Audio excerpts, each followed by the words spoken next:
Elshinta News and Talk. Presiden Ukraina Volodymyr Zelensky memperingatkan kemungkinan ketersediaan pangan dunia yang terancam akibat perang di negaranya. Apalagi invasi Rusia terhadap Ukraina masih terus terjadi.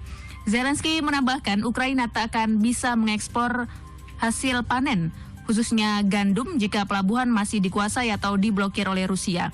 Upaya apa yang harus dilakukan untuk mencegah ketergantungan impor? Saat ini kami sudah tersambung dengan anggota Komisi 4 DPR RI Firman Subagio.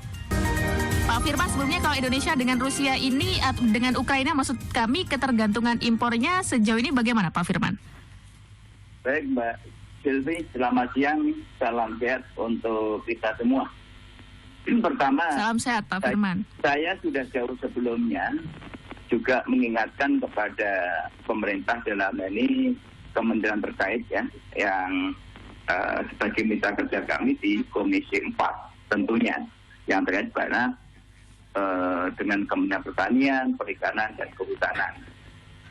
Kalau bicara ketergantungan, ini memang menjadi kekhawatiran tidak hanya Indonesia, tapi hampir semua negara ini mempunyai kekhawatiran yang sangat luar biasa terhadap ketahanan pangan di negara masing-masing, karena sudah jauh sebelumnya PBB juga sudah merilis dan mewarning bahwa untuk jumlah penduduk dunia itu diperkirakan 2050 akan mengalami peningkatan populasi yang sangat besar, yaitu mencapai 9 miliar penduduk dunia, di mana Indonesia sekarang sudah 274 dan Bappenas sudah merilis 2030 sekitar 300 juta.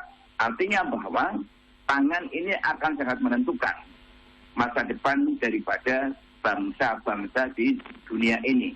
Oleh karena itu, terkait dengan masalah Ukraina dan Rusia, ini kita memang punya ketergantungan terhadap komoditi tertentu. Contohnya adalah Indonesia ini kan sebuah negara produsen mie terbesar.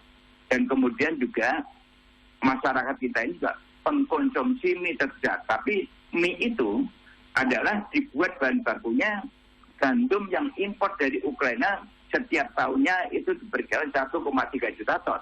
Nah, kalau ini perang terus tidak ada henti-hentinya dan sekarang memang Rusia sudah melakukan langkah-langkah antisipasi untuk pemblokiran itu, ini akan bermasalah bagi Indonesia.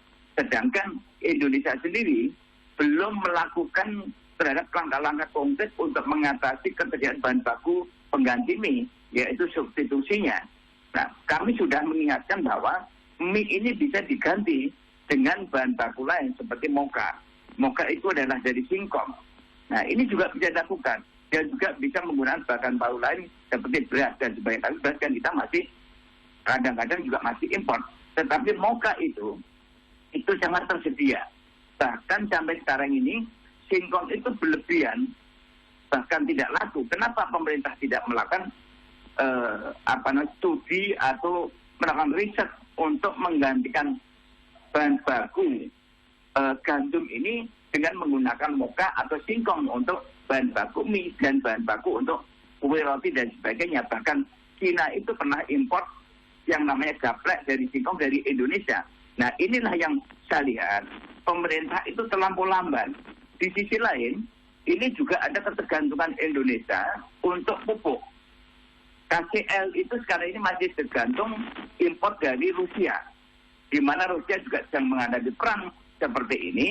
Tentunya kemarin sebelum perang saja kita tidak mampu mengimpor dari Rusia, sehingga KCL kita itu naik 2 kali lipat dari harga 6.000 menjadi 12.000 karena kontainer-kontainer besar seperti yang disampaikan Bapak Presiden itu memang betul sudah dikuasai, diblok semua oleh Cina, karena kontainer-kontainer besar itu adalah milik daripada pelaku usaha Cina.